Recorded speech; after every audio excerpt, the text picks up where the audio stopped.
Informasi pertama, supir truk trailer yang terlibat kecelakaan beruntun di tol Cipularang ditetapkan sebagai tersangka. Polisi menilai supir truk berkendara secara tidak wajar dan tidak mematuhi rambu-rambu peringatan untuk mengantisipasi kecepatan serta jarak pengereman.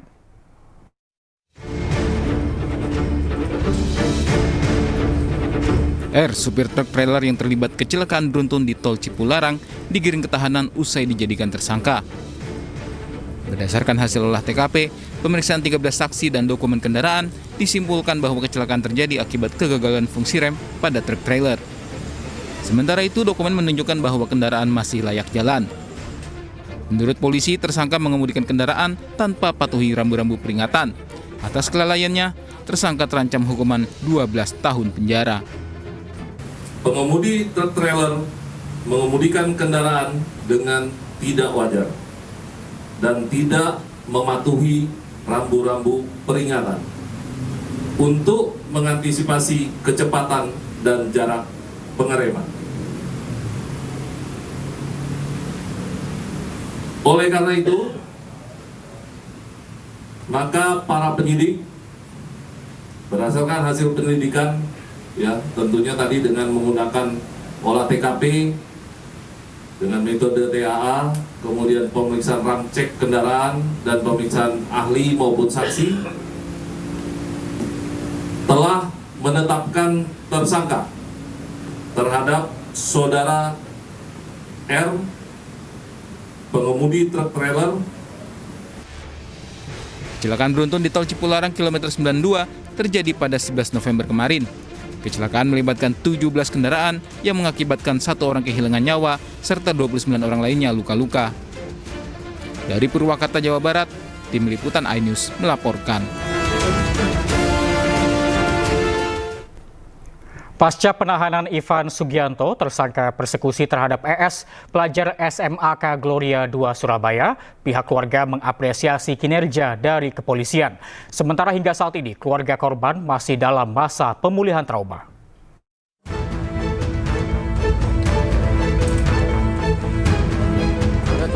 Pasca penahanan Ivan Sugianto, tersangka kasus perundungan terhadap ES, pelajar SMAK Gloria II Surabaya, pihak keluarga korban melalui kuasa hukumnya memberikan apresiasi terhadap kepolisian yang telah memberikan asistensi dalam penanganan kasus persekusi terhadap anak.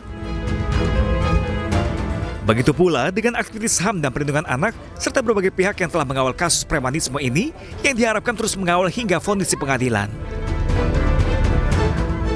Pasca penahanan, pihak keluarga berharap polisi bekerja secara serius dalam menangani kasus perundungan dan aksi premanisme terhadap anak di bawah umur ini.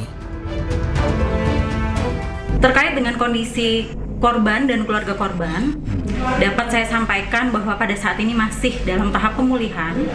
Kita juga berdiskusi dan berkomunikasi dengan psikiatri dan psikolog, karena jujur saja kejadian yang menimpa mereka di tanggal 21 Oktober 2024 meninggalkan trauma yang mendalam. Tanggapan pihak keluarga, tentunya kami mengharap supaya aparat penegak hukum dapat menindaklanjuti perkara dugaan tindak pidana persekusi dan tindak pidana premanisme ini secara serius ya, supaya dapat memenuhi kepastian hukum, kemanfaatan dan penegakan hukum. Ya, ini minta maaf. Minta maaf dan minta maaf. Sujud dan sujud. Sudah enggak apa-apa dan sujud. Sujud dan enggak apa-apa. Sudah yuk biar selesai. Biarin Pak, biarin.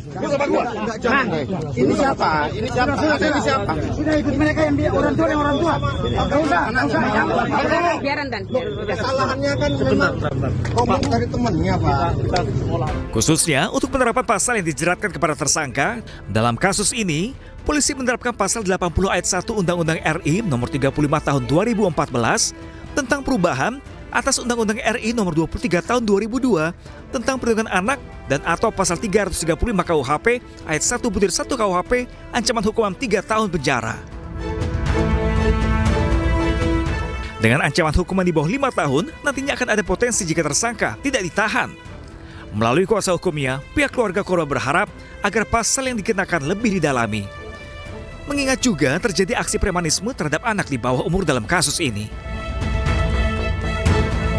Dari Surabaya, Jawa Timur, Hari Tambayo, iNews melaporkan.